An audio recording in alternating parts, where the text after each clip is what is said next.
राधे राधे गुरुजी। मैं अपने पति की बात एक बार नहीं मानी थी तो मुझे पाप लगेगा क्या? एक बार नहीं मानी? हाँ, पति और यहाँ जितनी स्त्रियां बैठी हैं ये तो सैकड़ों बार नहीं मानी। आप बोलते हैं ना पति परमेश्वर होते हैं, पति देवता होते हैं, हर बात माननी चाहिए। तो कौन सी बात नहीं मानी थी आपने? एक बार एकादशी का व्रत था, हमारे घर में अरे शुद्धक चल रहा था, तो बोले कि छोड़ दे। मैंने नहीं छोड़ा, मैंने व्रत रखा था। क्या नहीं छोड़ा? एकादशी का व्रत। पति ने बोला व्रत छोड़ दो। हाँ। तो आपने नहीं छोड़ा? नहीं छोड़ा। नहीं, इससे कोई पाप नहीं लगेगा। मेरी सास भी और ननद भी सब लोग बोल रहे थे छोड़ दो। आपने नहीं छोड़ा? नहीं छोड़ा। अच्छा है। तो क्या पाप लगेगा मुझे उनका बात? अच्छा ये बताओ, आप पति की सारी बातें मानती हो? मैं मानती हूँ, कोई भी बात नहीं छोड़ती? लेकिन जो गलत बात रहती है नहीं मानती हूँ। कौन सी गलत बात? जैसे कि देवी देवता पूजा करने वाली बात रहती है तो नहीं मानती मैं। हाँ, पूजा बोलते हैं मत कर, इतना पूजा क्यों करती हो? भगवान को मानते ही नहीं। अच्छा, वो भगवान को नहीं मानते? नहीं मानते। देखो, भगवान को ना मानने वाले को भी इतनी अच्छी पत्नी मिली है। ये हैं ब्रांडेड पत्नियां। मैं पड़ोसी के साथ आई हूँ, मेरा पति आने को भी तैयार नहीं है। पड़ोसी के साथ आ गई? हाँ, क्या करूं? तो पति खुश हैं आपके आपसे? झगड़ा की तो पैसा दे दिया आने के लिए, अभी क्या करूं? 10 रुपया दान पेटी में डाली हूँ, पैसा भी नहीं था मेरे पास। पति ने पैसे नहीं दिए? नहीं, वो गिन के दिया जा, इतने में खर्चा चला। तो कितना दिए थे पति? अभी दिया 1500 दिए, रूम का भाड़ा देने का है। तो पति आपसे बहुत प्यार करते हैं कि नहीं? नहीं करते, कोई नहीं करता। क्या करूं? अभी तो सारी कहानी बताऊंगी ना तो सुबह हो जाएगी हमारे जिंदगी का। मतलब पति आपकी कदर नहीं करते? कोई नहीं प्यार करता, कोई सास ननद पति कोई नहीं करता। आपके बच्चे हैं? हाँ, 2 बच्चे हैं, अभी तो इज्जत कर रहे हैं, अब देखो शादी होने के बाद करते हैं कि नहीं। सही है। आप लेकिन बहुत अच्छी, अपने पति से खूब प्यार करती हो कि नहीं? हाँ, मैं बहुत प्यार करती हूँ। मैं तो सबके सामने भी आई लव यू बोल देती हूँ। सही है। तो पति नहीं बोलते आई लव यू? नहीं बोलते हो। उनको आता ना होगा ना? मैं कितना सिखाती हूँ, उनको नहीं आता कुछ। आप रोज सिखाती हो? हाँ। एक एक अक्षर सिखाया करो। आज सिखा दो आई, कल सिखा देना लव, परसों सिखा देना यू। कुछ नहीं है, बुढ़े हो गए, कुछ नहीं आता। अभी हमारा लड़का 22 साल का हो गया। 22 साल का? पति को कुछ नहीं आता? कुछ नहीं आता। अब बताओ। चलो अब पति को ले आना तो उनसे आपको आई लव यू कहवाएंगे। कोई थोड़ा भी हमारी बात नहीं मानते गुरुजी, क्या करूं? अब क्या करें बताओ, क्या कर सकते हैं? क्या कर सकते हैं आप बता दो। टीवी में थोड़ा पत्नी का बात माना करो। उनको सुना देना ये वाली बात तो मानेंगे। क्या नाम है पति का? अभी पति परमेश्वर है, उनका नाम कैसे लूं? हमारे में नाम नहीं लिया जाता। तो इनके पति, सुनो रुक जाओ, तो इनके पति परमेश्वर का जो भी नाम है वो ध्यान से सुने, कान खोल कर। आपकी पत्नी बहुत अच्छी है, इसलिए अपनी पत्नी का खूब ख्याल रखो। ये बेचारी सीधी सादी स्त्री है, भोली भाली, मन की सच्ची। ऐसी स्त्रियां धरती पर कम होती हैं। पता नहीं आपके पति आपकी कदर क्यों नहीं करते। आप करेंगे? ठीक है गुरुजी। राधे ले आना अगली बार। राधे राधे। अगली बार ले आना। अरे गुरुजी नहीं आएंगे, कितना भी झगड़ा कर लूं नहीं आएंगे वो। तो झगड़ा करके क्यों लाना? प्यार से। प्यार से कुछ भी कर लो नहीं आएंगे। मैं झगड़ा करके आई हूँ, क्या करूँ? मुझे बहुत शौक था आने का वृंदावन, बम्बई से आई हूँ। आप बम्बई रहती हो? हाँ। क्या करते हैं पति? पति रोड पे कपड़ा बेचते थे, अभी बंद है। मोदी जी वो भी बंद करा दिए। अभी कुछ नहीं, एकदम परेशानी चल रही है। मोदी जी काहे बंद करा दिए? रोड पे धंधा नहीं लगाने देते कपड़ा का। अच्छा, रोड पे कपड़ा नहीं बेच सकते? हाँ। हाँ, तो बंद हो गया? बंद हो गया। अब क्या करूँ, बहुत परेशानी चल रही है। अच्छा। हाँ। तो आपकी खुद की दुकान भी नहीं है? नहीं है, हमारा हैसियत नहीं है। मतलब सड़क पे आप दुकान लगाते थे कपड़े की? हाँ। तो उसी से घर का गुजारा होता था? हाँ, उसी से होता था। अब वो भी बंद हो गई? वो भी बंद हो गया। तो वो क्यों बंद हो गई? अब बोलते हैं जगह नहीं है, पुलिस वाले हटा देते हैं मार के, नहीं लगाने देते हैं। फुटपाथ चलने के लिए होता होगा ना, फिर दुकान लग जाती होगी तो चलने में दिक्कत और होती होगी। हमारा अभी कुछ काम धंधा भी, अब मेरा पति ज्यादा पढ़े लिखे भी नहीं है, कुछ काम भी नहीं कर सकते। तो देखो पढ़े लिखे नहीं है इसलिए तो वो आई लव यू नहीं बोल पाते। हाँ, मैं भी तो नहीं पढ़ी हूँ लेकिन दिमाग बहुत है मेरे पास। आपके पास बहुत दिमाग, सही है। सही है, बहुत दिमाग है आपके पास। तो अपने पति को अपना थोड़ा दिमाग दे दो, गिफ्ट करो, ट्रांसफर करो। जब उनके दिमाग में घुसेगा तब ना, क्या करूं। तो आप ठीक है, उनका दिमाग आएगा, धीरे धीरे आएगा। थोड़ा मेरे बेटे का आशीर्वाद दे दो। राधे राधे गुरुजी। राधे राधे। बस आपसे आशीर्वाद लेने आया था मुंबई से यहाँ पे। खुश रहो, कुछ काम धाम आप लोग भी करो। वही डैडी की हेल्प करते, पिताजी की दुकान पे जाके। पढ़ाई चालू है। पढ़ाई भी करो, खुद का कुछ काम करो ताकि घर गृहस्थी सही सही चलता रहे, भगवान करे ठीक चले। गुरुजी राधे राधे जी। आपके चरणों में मेरा कोटि कोटि प्रणाम जी। आज की कथा में मैंने आपने आज कहा कि पाप, तो मनुष्य जीवन में पाप तो हर दिन हर पल होता है। सही है। तो उसकी कोई श्रेणी है या उसका किस तरह से प्रायश्चित किया जा सकता है? पाप का यही प्रायश्चित है कि अब ना किया जाए, गलती को स्वीकारा जाए, सुधारा जाए, ना किया जाए अब से पाप, और आत्मसमर्पण कर दिया जाए भगवान में। लेकिन हमारी दिनचर्या के हिसाब से तो हर दिन हर पल कुछ न किसी के प्रति किसी तरह के विचार आते हैं। तो इसलिए रोज कीर्तन, रोज ध्यान, रोज कथा श्रवण करने से जो दिन में छोटे मोटे पाप होते हैं वह रोज के रोज दिन की पूजा करने से समाप्त हो जाते हैं। जी गुरुजी। और दूसरा ये प्रश्न था कि अगर स्वप्न में कोई चीज़ आती है भविष्य को लेके, अपने फ्यूचर को लेके, तो क्या वो सत्य होता है? सपना सही भी होता है और सही ही होता है। जो बीत चुका है आपके साथ या तो वो दिखा सपने में, या तो जो होने वाला है वो दिखता है। जी। तो वो क्या मतलब कुछ उसका टाइमिंग होगा या फिर? नहीं, उसका कोई टाइमिंग नहीं होता कब क्या होगा। बस सपना जो होता है वो जो बीता है आपके साथ, हो चुका है घटना, जी जी, या तो वो आएगी, किसी भी जन्म की आ सकती है। जी। आपके करोड़ों जन्म हो चुके हैं, उन करोड़ों जन्म में किसी भी जन्म का सपना आ सकता है। जी। इसलिए कुछ लोग कहते हैं ना सपना था, उसे सत्य नहीं मानते। भाई जो करोड़ों जन्म पहले बीत गया वो आ भी गया सपने में, तो उसका कोई मतलब सत्य हो भी सकता है, नहीं भी हो सकता है, दोनों अर्थ है उसका। ठीक है आपकी। तो ठीक है गुरुजी, मेरे परिवार को आशीर्वाद दीजिए कि हम आपकी सेवा में हर साल आते रहें। लास्ट 4 ईयर से हम आ रहे हैं आपके यहाँ पे, और आपकी सेवाओं से मतलब बहुत ही सीख मिलता है हम युवाओं को और हमारे आने वाली पीढ़ियों को कि आप माताओं की सेवा और जो भी आपकी सेवा चल रही है यहाँ पे, सारी सेवाएं मतलब तो जो सेवा टीवी पे सुना था वो यहाँ सही है? हम तो 4 साल से आ रहे हैं, हम तो देख रहे हैं कि हर साल बहुत सारी उसमें मतलब बहुत कुछ जोड़ा जा रहा है और बहुत कुछ अच्छा किया जा रहा है। जी।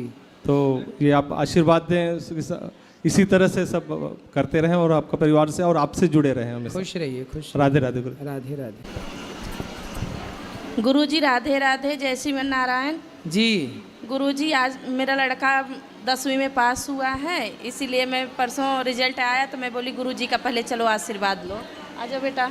वाह। और गुरुजी साधु संत के लिए बोलते थे, तो हमारे देवर जेठौत गए गांव करने के लिए बरखी, मैं बोली कि मैं वृंदावन में करूंगी। वाह। और तीसरा नंबर की हूँ, तो आप कहते हो चूल्हा बट गया तो सब कुछ बट गया, तो इसीलिए मैं बोली कि मैं वृंदावन में जाके साधु सेवा करूँगी। बहुत बढ़िया सोचा आपने कि बच्चे पास हो गए तो आप साधु संतों की सेवा कर रही हैं। गुरुजी आपकी मैं खास भक्त हूँ, और आप जब माँ का गाना गाते हो गुरुजी, तब मेरे मम्मी पापा नहीं हैं, मैं तब इतना रोती हूँ। मेरी लड़की आस पड़ोसी कहती मत रो मम्मी, गुरुजी आपके सब कुछ है। मैं बोली हाँ गुरुजी आप मेरे सब कुछ हो, आप और कान्हा जी।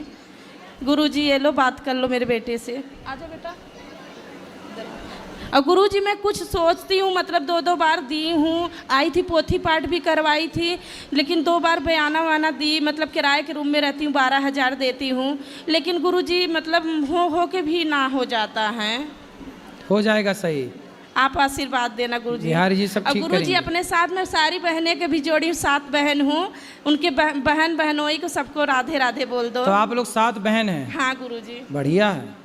लेकिन मम्मी पापा नहीं है गुरुजी, इसी का तकलीफ होता है। कोई बात नहीं, वो तो एक टाइम बाद नहीं ही और होते। ससुराल में माँ बाप मानती थी सास ससुर के, वो भी दोनों चले गए, इसीलिए बहुत टेंशन होता है गुरुजी। और जो काम सोचती हूँ मतलब घर थोड़ा लेने होने के लिए 2-2 बार दे के कैंसिल हो जाता है बयाना वाना। हो जाएगा बिहारी जी, सब ठीक करेंगे, चिंता ये लो ना। गुरुजी ये बात करो। लो बेटा राधे राधे गुरुजी। गुरुजी सब आपके खुश रहो बेटा, खुश रहो। अपना आशीर्वाद घर पे बनाए रखो। आशीर्वाद। चलो पीछे ले जाओ वो लाल मैया को। राधे राधे गुरुजी। हाँ बेटा, आप बहुत अच्छे हो। खुश रहो। गुरुजी जय श्रीमन नारायण जी। मैं बोली गुरुजी मैं पहले पढ़ाई करती थी, अभी पढ़ाई करूं कि छोड़ दूं? क्या पढ़ते हो अभी? मैं साइंस साइड से फिजिक्स से एमएससी की थी, फिर दिल्ली तैयारी करने के लिए 2 साल आई थी, फिर बच्चे होने के कारण मैं छोड़ दी हूँ, पर मेरा मन बार बार पढ़ाई करने के लिए बोलता है। पढ़ाई तो सारी ज़िंदगी करना चाहिए, सारी ज़िंदगी पढ़ना चाहिए। और गुरुजी ये माता जी, मेरी शादी हुई थी, मैं गई थी ना तो मांस बहुत मतलब बनता था घर पे, और ये चर्च में चली गई थी, तो फिर मेरे 2 साल जाने के बाद चर्च में पूरा ले ली थी, चर्च का सब कुछ छोड़ के। आपका इस समय बहुत बड़ी भक्त हैं। और इस पहले समय ये क्रिश्चियन हो गई थी? हाँ एकदम। फिर ये वापस आई? मेरे मतलब मैं पूजा को नहीं छोड़ी, शादी होने के बाद गई। घर में कोई मांस सब खाते थे, पर मैं हमेशा पूजा थोड़ा सी मतलब जो भी मेरे बन पड़ता था मैं करती थी। इसके उस सुधार थे भगवान। मैया से बात कराओ। हाँ हेलो। जी मैया। राधे राधे गुरुजी। राधे राधे। तो आप क्रिश्चियन हो गई थी? हाँ मन भटक गया था गुरुजी। फिर कैसे चली गई क्रिश्चियन? कैसे, क्या पाठ पढ़ाया उन लोगों ने आपको? बताओ। बाइबल वाइबल देते थे, हम वही सब पढ़ते थे। आपको बाइबल देते थे? कौन देता था? वहाँ के बदर। अच्छा, वो आपके घर आते थे? हाँ घर पे भी आते थे। वहाँ गुरुजी मुंबई में बहुत लोग ईसाई धर्म का पालन करते हैं। वाह, देखो ईसाई लोग हिंदुओं के घर में जा जा के बाइबल बांट रहे हैं। तो मेरे शिकायत करने और लगे। बाइबल पढ़ पढ़ के देखो मैया, ये सब क्रिश्चियन हो जाओगी मैया तो फिर सनातन कहाँ जाएगा? अभी मैया गौदान भी करी है इस बार, और ये पोथी पाठ भी बैठाई, अन्न क्षेत्र भी करना है, बच्चे का बर्थडे है। बिल्कुल अच्छा है। आपने और गुरुजी बचा लिया। अगली बार पहली बार आई थी तो 11,000 दान की थी बच्चे के नाम से। अभी भगवान की कृपा से मेरे पास करोड़ों का संपत्ति भगवान ने दे दी। हर महीने मेरे दान करने से धन कई गुना बढ़ता है। देखो इनका करोड़ों में पहुंच गई। अच्छा है। और गुरुजी मेरे हस्बैंड यहाँ बोल के गए थे, अगली बार आए थे, इस बार तो नहीं आए हैं, मैं ही लेकर मैया को आई हूँ। तो वो बोले थे 5,000 हर महीना डालने के लिए, हर महीना 5,000 आपको देते हैं।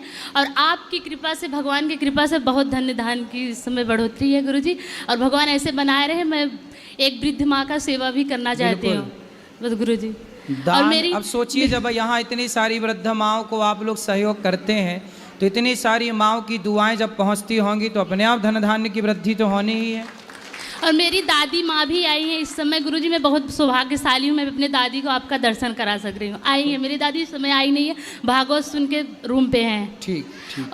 और मेरी माँ भैया सब लोग यहाँ पे आ रहे हैं, और मेरी ननद, दोनों ननद को और मेरे पति को यहाँ से गुरुजी राधे राधे बोलो। सबको राधे राधे। खुश रहो गुरुजी। राधे राधे बेटा, खुश रहो। राधे राधे।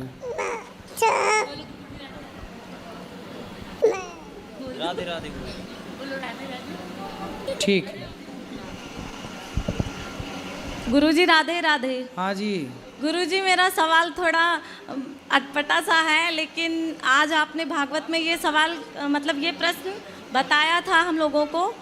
आपने कहा था कि मन से भी पाप लगता है। बिल्कुल, मन से भी पाप होता है। मन से भी पाप होता है।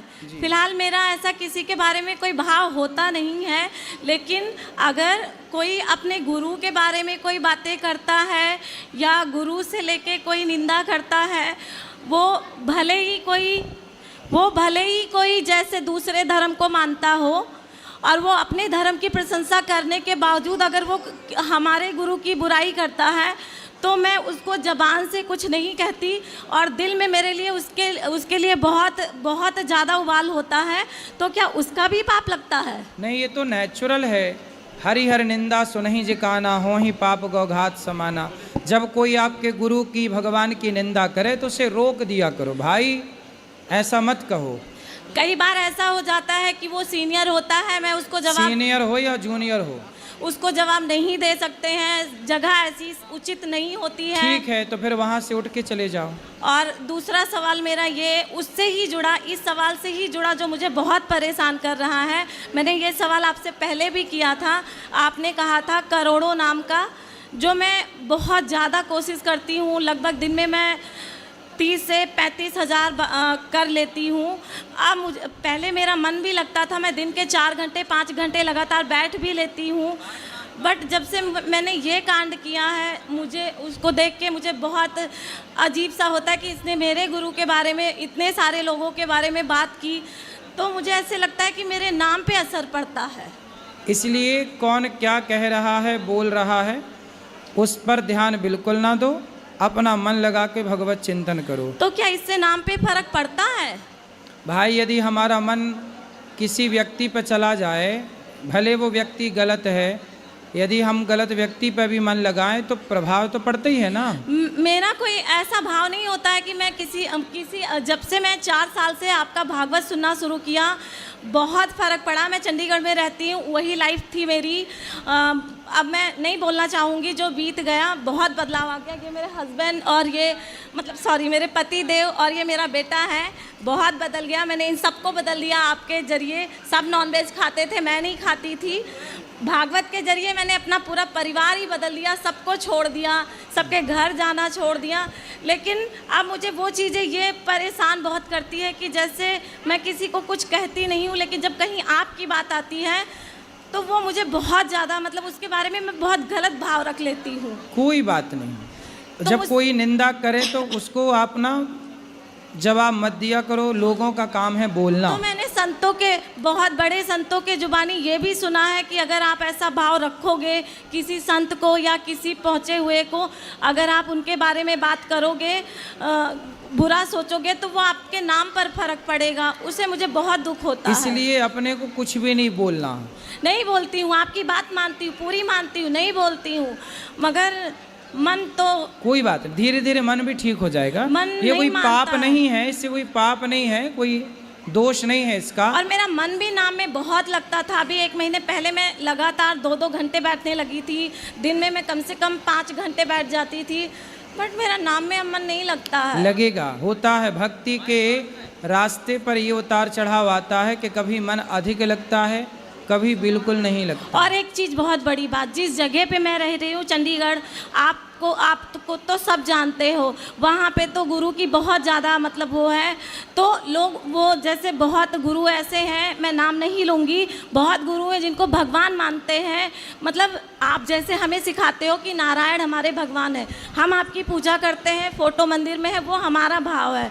हम आपको भगवान से भी बढ़कर मानते हैं, क्योंकि आपने मिलाया हमें, आपने हमें उस लाइफ से निकाल के इसमें जोड़ा है। हम बदले वो हमें पता है ना। लेकिन जब कोई दूसरा गुरु भगवान को नीचे करके खुद को ऊपर करता है, उसके लिए, उस गुरु के लिए गलत भाव अगर मन में आता है, उसका क्या करें?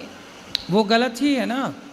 वो जो अपने को भगवान से बड़ा कहे वो गुरु नहीं है। वो तो ऐसा तो रावण करता था, राक्षस लोग ऐसा करते थे, जो भगवान से बड़ा अपने को बताए वो गुरु नहीं हो सकता। वो जिस जगह पे मैं रह रही हूँ वहाँ पे ऐसा है कि जो हमारे आसपास है वहाँ तो मैं अब नहीं कहना चाहूँगी, मैं आपकी बहुत पूजा करती हूँ और आपके जरिए भगवान की करना है पूजा आपकी। मैं आपके जरिए वहाँ हर 15 दिन पे कीर्तन होता है। सोसाइटी ही बदल गई, पूरी बिल्डिंग ही बदल गई, सब 15 दिन पे इकट्ठा होके करते हैं। मगर जब गुरु की बात आती है तो पता नहीं क्यों मन में ऐसे लगता है कि ये गलत है, मैं सही हूँ। कोई बात नहीं, कंपेयर मत करो कि कौन सही है कौन गलत है, बस अपना अच्छा रास्ता अपनाओ और चलते रहो। उसका मुझे अपराध लगता होगा? नहीं, अपराध कुछ नहीं है, पर करो ही मत। को बड़ छोट कहत अपराधू, मत कहो कि छोटा ये बड़ा, ये मन में बहुत इसको मन को कंट्रोल करो। रात को जब याद आ जाती है कि मैंने उनके गुरु की निंदा कर दी, जबान से तो नहीं कहा मैंने, लेकिन मुंह से मन से तो कहा मैंने। कोई बात नहीं, तो मुझे धीरे धीरे, ये देखो आपने इतना सुधार किया, धीरे धीरे ये आदतें भी ठीक हो जाएंगी। सुधार नहीं गुरुजी, बहुत आपने तो लाइफ ही बदल दी। अब क्या ही बताऊं, भागवत की आप वजह से बहुत इसलिए परिवर्तन खुश रहो, है। हर समय हैप्पी रहो। राधे राधे गुरुजी। खुश रहिए।